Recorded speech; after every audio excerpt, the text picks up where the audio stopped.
तो last video में हमने क्वेश्चन नंबर 2 तक कर लिया था। अब हम करेंगे क्वेश्चन नंबर 3। हम पढ़ रहे थे क्लास 9th का सब्जेक्ट मैथ्स और chapter 13 surface area and volume. PK Garg reference book के क्वेश्चंस कर रहे हैं हम, ये 1 मार्क वाले ग्रुप ए वाले question. Find the ratio of curved surface area of a cylinder when its radius is doubled and height is half. ठीक है, तो देखो क्या बोला इसने। इसने बोला है कि find the ratio of curved surface area of a cylinder. Curved surface area का हमें रेशियो पता करना है when its radius is double and height is half. अगर रेडियस को डबल कर दिया जाए और हाइट को हाफ कर दिया जाए। तो अगर मैं सबसे पहले तो हम यहाँ लिखेंगे curved surface area of cylinder. Cylinder का कर्व्ड सरफेस एरिया कितना होता है? पाई 2 पाई r h, 2 पाई r h। ये होता है सिलेंडर का curved surface area. Curved surface का मतलब होता है, कर्व्ड सरफेस एरिया का मतलब होता है घुमावदार। कर्व मतलब घुमावदार, मतलब ये जो एरिया है इसके लिए बोला गया। ठीक है, तो ये जो कर्व्ड सरफेस एरिया होता है सिलेंडर का वो हमारा होता है 2 पाई r h। अब क्या बोला है इसने? अब यहाँ पे इसने बोला है कि find the ratio of curved surface area of a cylinder when its radius is double. अब इसके रेडियस को अगर हम डबल कर दें, हम यहाँ लिखेंगे curved surface area of cylinder. अगर ऑफ न्यू सिलेंडर लिख दो। ठीक है, अगर इसका रेडियस कर दिया जाए डबल, ठीक है, तो हम आर की जगह क्या लिख देंगे? 2 r। डबल का मतलब यही होता है ना, आर की जगह 2 r लिख दो। ठीक है, और हाइट को क्या कर दिया जाए? हाइट को कर दिया जाए आधा, हाफ। तो हाइट की जगह हम क्या लिखेंगे? h/2। सही है, ये लिखेंगे। तो जो नया सरफेस एरिया आएगा, कर्व्ड सरफेस एरिया आएगा सिलेंडर का, वो कितना आ जाएगा? 2 से 2 काट दो, नया भी इतना आया है 2 पाई r h। 2 पाई r h। New curved surface area भी यही आया है। तो इसने बोला है दोनों का रेशियो बताओ। तो दोनों का रेशियो 1:1 आ जाएगा अपना। तो रेशियो निकाल लेते हैं, तो यहाँ लिखेंगे रेशियो इज इक्वल टू, यहाँ हम लिखेंगे old curved surface area, old curved surface area of cylinder upon new curved surface area of cylinder. New curved surface area of cylinder. ऊपर ओल्ड लिख दो, ओल्ड कितना है हमारा? 2 पाई r h। और नीचे नया कर्व्ड सरफेस एरिया लिख देंगे, वो भी कितना है? 2 पाई r h। तो दोनों आपस में कैंसिल हो जाएंगे और हमारा आंसर आ जाएगा 1:1। दोनों कैंसिल, आंसर आ गया 1:1। ये हमारा आंसर आ जाएगा। ठीक है,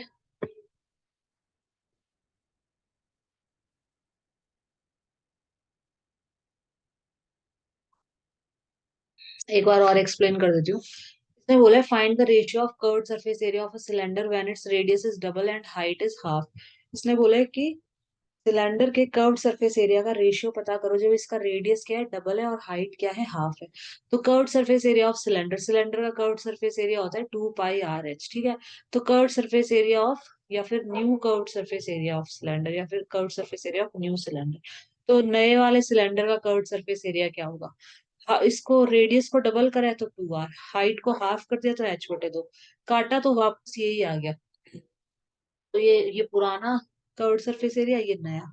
तो दोनों का अगर हम रेशियो निकालेंगे तो 1:1 ही आ जाएगा। ठीक है, अब नेक्स्ट क्वेश्चन करते हैं, question number 4। Find the height of a cone of diameter 30 metre and slant height 25 metre. इसको अपन वहां करेंगे नोटपैड पे। 25 मीटर और 30 मीटर लिख लेते हैं इसको यहाँ पे।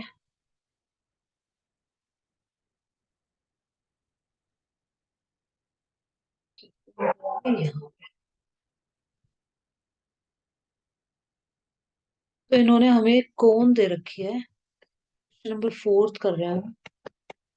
इन्होंने बोला कि कौन है, ये कौन है, इसका जो डायामीटर है, डायामीटर मतलब ये, इसका जो डायामीटर है वो हमें दे रखा है 30, और इसकी जो हाइट है, स्लैंट हाइट, स्लैंट हाइट का मतलब ये वाली हाइट दे रखी है एल, एल दे रखी है, एच नहीं दे रखा है। तो हमें एल दे रखा है इन्होंने, कितना, 25,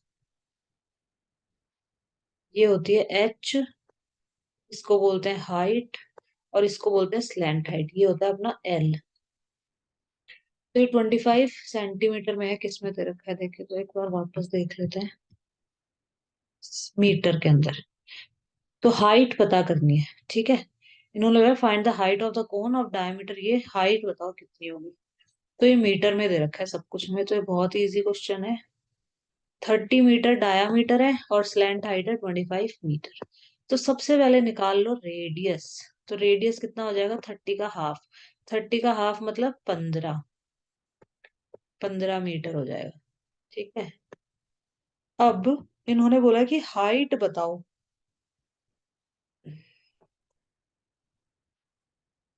क्वेश्चन में हमसे पूछा है कि हाइट कितनी होगी।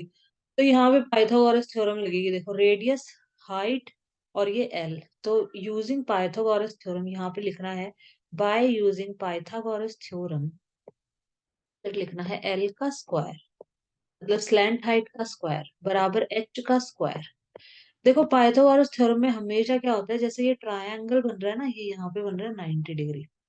सबसे पहले तो जो ट्रायंगल है वो 90 डिग्री का होना चाहिए, एक एंगल 90 डिग्री होगा तभी पाइथागोरस थ्योरम लगेगी, नहीं तो उस पे पाइथागोरस थ्योरम नहीं लगेगी। राइट एंगल्ड ट्रायंगल पे ही पाइथागोरस थ्योरम लगाई जाती है, ये ध्यान रखना पहले तो ये यहाँ पे राइट एंगल्ड है। अब इसमें जो सबसे बड़ी होती है ना, ये इसको वो कहते हैं हाइपोटेन्यूज, ये जो सबसे बड़ी वाली जो साइड होती है उसको हमेशा यहाँ लिखा जाता है इधर, और बाकी ये जो जो छोटी छोटी है इनको यहाँ एक साथ लिखा जाता है हमेशा, ये ध्यान रखना। तो एल हमें दे रखा है, एल कितना है, 25, तो हम यहाँ लिखेंगे 25 का स्क्वायर, ठीक है। एच हमें पता करना है, तो एच हमें निकालना है, तो हम एच का स्क्वायर एज इट इज लिख देंगे, हमें नहीं पता कितना है। रेडियस हमें 15 पता है, तो हम लिख देंगे यहाँ 15 का स्क्वायर। 25 का स्क्वायर कितना होता है, 625 होता है। एच का स्क्वायर एज इट इज, 15 का स्क्वायर कितना होता है, 225 होता है। अब एच स्क्वायर, अब इस 225 को मैं यहाँ भेजूंगी तो माइनस में जाएगा ना, ये प्लस में जुड़ा हुआ है देखो, तो ये माइनस में चला जाएगा। तो 625 माइनस 225 कितना आ जाएगा, 400 आ जाएगा, इनको माइनस करने पे 400। तो जो स्क्वायर है, जब हम स्क्वायर को इक्वल के इस तरफ भेजते हैं तो रूट में चेंज हो जाता है। तो h बराबर 20 × 20। 400 को मैं ऐसे लिख सकती हूँ ना, 20 × 20, ये देखो 2 टू द 4 और 2 0, तो 20 × 20 लिख सकते हैं। तो हाइट हमारी आ जाएगी 20 मीटर, ये हमारा आंसर है। ये हो गया हमारा आंसर, एक बार चेक कर लेते हैं, फोर्थ का है ना, एक बार इसका आंसर चेक कर लेते हैं। फोर्थ में 20 मीटर, ठीक है, सही है ना। अब आगे चलते हैं, question number 5। Question number fourth हो गया, अब हम करेंगे क्वेश्चन नंबर 5।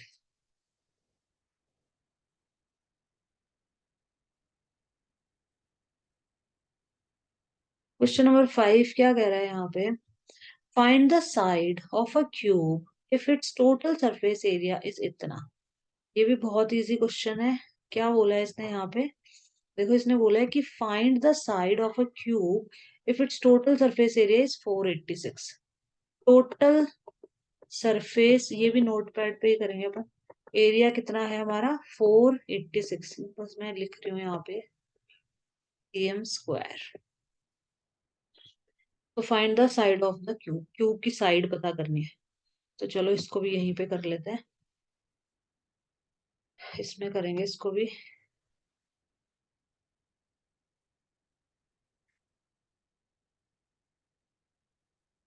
तो हम कर रहे हैं क्वेश्चन नंबर 5। इसने बोला है कि side of the cube, cube की साइड पता करो कितनी होगी। साइड बताओ, जो क्यूब होती है उसकी सारी साइडें सेम होती हैं। ये जो क्यूब है, क्यूब में लेंथ ब्रेथ और हाइट सब तीनों की तीनों सेम होती है, same.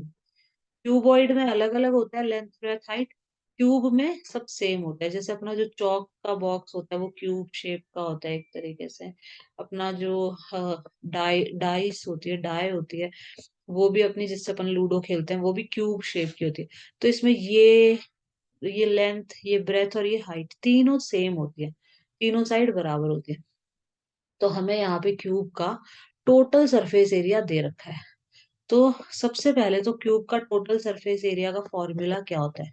Total surface area of cube, 6a का स्क्वायर, ये होता है total surface area of.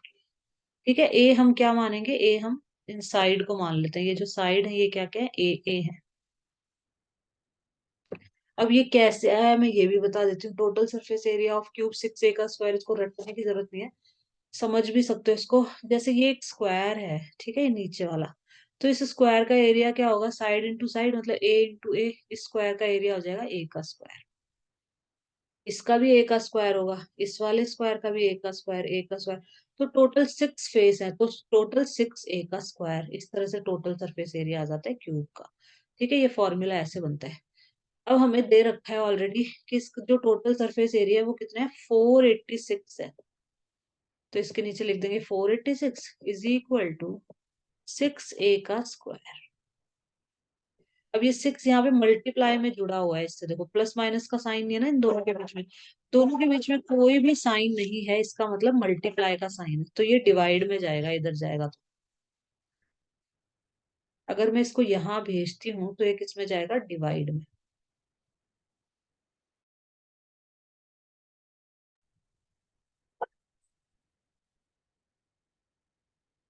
486 divided by 6, काट दो इसको। 6 8 जा 48, 6 7 जा 42, 6 8 जा 48 और 6 1 जा 6। तो a बराबर, अब ये जो स्क्वायर है इसको अगर मैं यहाँ भेजूंगी तो ये रूट में चेंज हो जाता है, तो a बराबर √81। तो a बराबर कितना आ जाएगा? 9 9 जा 81 होता है ना, तो मैं 81 की जगह ऐसे लिख सकती हूँ, 9 × 9। अब स्क्वायर रूट में से हमेशा दो के पेयर बनाते हैं हम, हमेशा दो। क्यूब रूट में तीन तीन के बनते हैं और स्क्वायर रूट में दो के पेयर बनते हैं। तो आ गया हमारा 9 सेंटीमीटर, ये हमारा आ गया आंसर। ये जो साइड है ये भी 9 सेंटीमीटर होगी, ये भी 9, ये भी 9, सारी साइडें 9 9 सेंटीमीटर की होंगी। यही पूछा था हमसे, तो ये क्वेश्चन भी हमारा हो गया है। अब हम चलते हैं नेक्स्ट क्वेश्चन।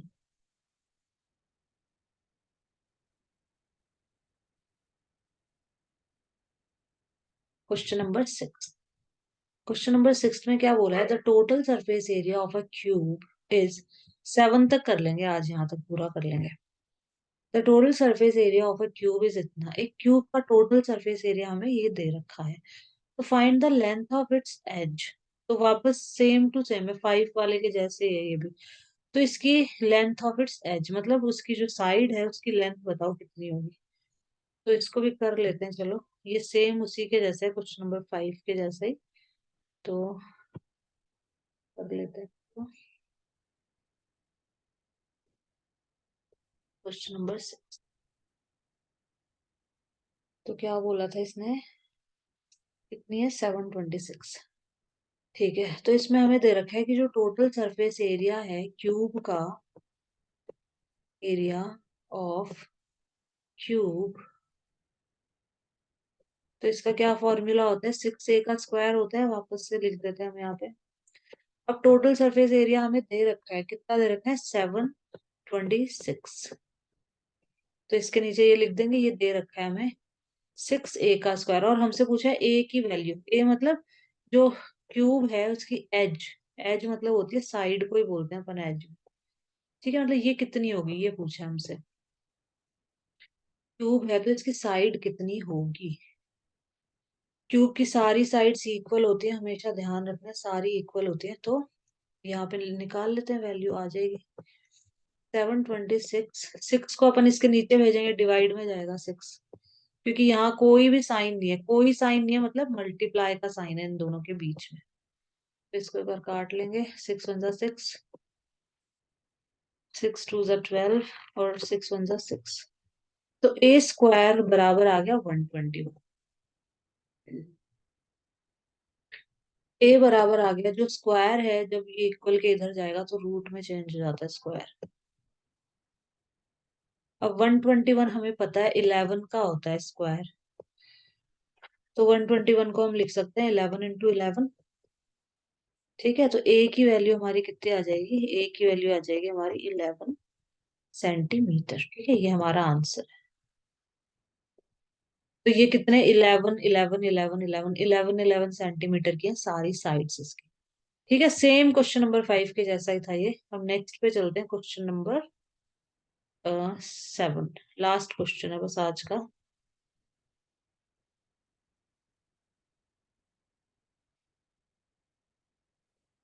क्वेश्चन नंबर 7 क्या कह रहा है, if the volume and surface area of a sphere are numerically equal. अगर वो एक स्फीयर की वॉल्यूम और उसका जो सरफेस एरिया है वो न्यूमेरिकली इक्वल है, मतलब जो भी वैल्यू है, मतलब दोनों का जो भी आंसर आएगा वो इक्वल आएगा, जो सरफेस एरिया होगा और जो वॉल्यूम होगा वो दोनों का क्या है, बराबर है। इसने क्या बोला है, find the radius of the sphere. तो इसने बोला है कि जो स्फीयर है उसका रेडियस कितना होगा। तो चलो इसको भी कर लेते हैं, तो यहीं पे करेंगे नोटपैड पे।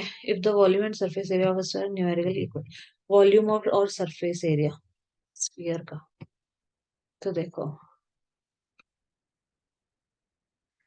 ये बस ये लास्ट क्वेश्चन है, क्वेश्चन नंबर 7।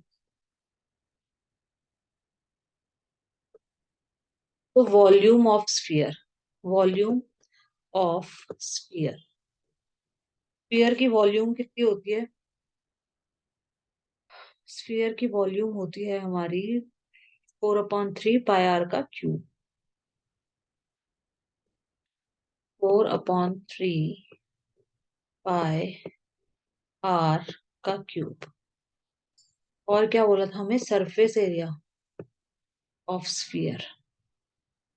स्फीयर में टोटल सरफेस एरिया लिखने की जरूरत नहीं है, इसमें पूरा टोटल ही होता है, 4πr² होता है। ये हमारा होता है total surface area of sphere, या कह दो सरफेस एरिया ऑफ स्फीयर। ठीक है, इसको ऐसे भी लिख सकते हैं। तो इसने बोला है कि जो सरफेस एरिया है स्फीयर का और जो वॉल्यूम है स्फीयर का वो इक्वल है, यही बोला ना, एक बार पढ़ लेते हैं वापस से। If the volume and surface area of a sphere are numerically equal, find the radius of the sphere. तो स्फीयर का रेडियस कितना होगा। ठीक है, तो देखो,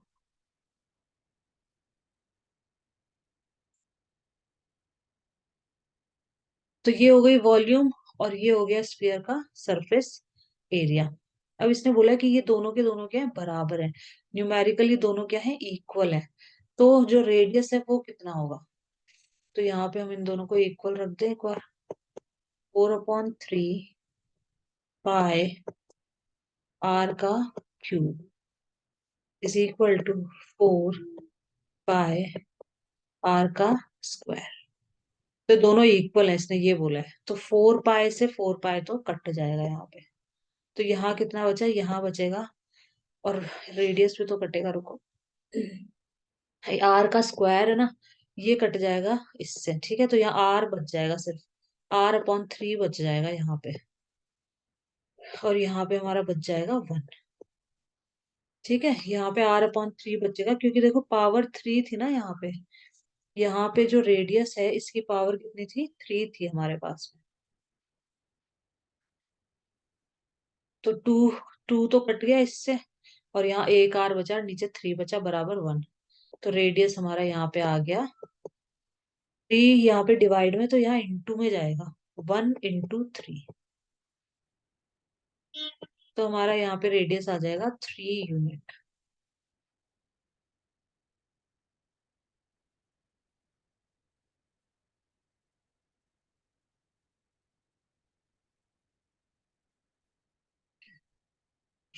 3 यूनिट्स हमने इसलिए लिखा है यहाँ पे क्योंकि यूनिट जो भी है, सेंटीमीटर मीटर जो भी है वो हम लगा सकते हैं इधर।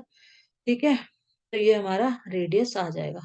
वापस से मैं एक बार समझा देती हूँ इस क्वेश्चन को। देखो इसने बोला था कि स्फीयर की जो वॉल्यूम है और स्फीयर का जो सरफेस एरिया है, स्फीयर का देखो सरफेस अपन इसमें टोटल सरफेस एरिया या सरफेस एरिया पूरा, चाहे इसको टोटल सरफेस एरिया लिख दो या सरफेस एरिया, स्फीयर का ये पूरा होता है। ठीक है, तो ये कितना होता है, 4 पाई r का स्क्वायर।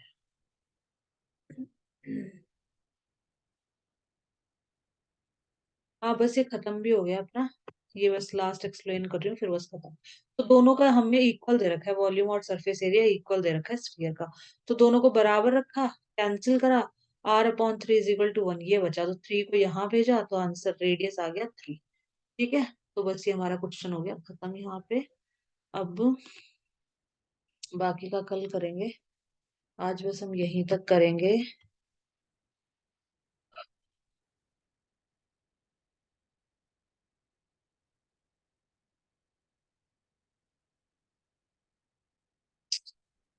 गाइस अगर आपको वीडियो अच्छा लगा हो तो प्लीज वीडियो को लाइक शेयर और मेरे चैनल को सब्सक्राइब कीजिएगा।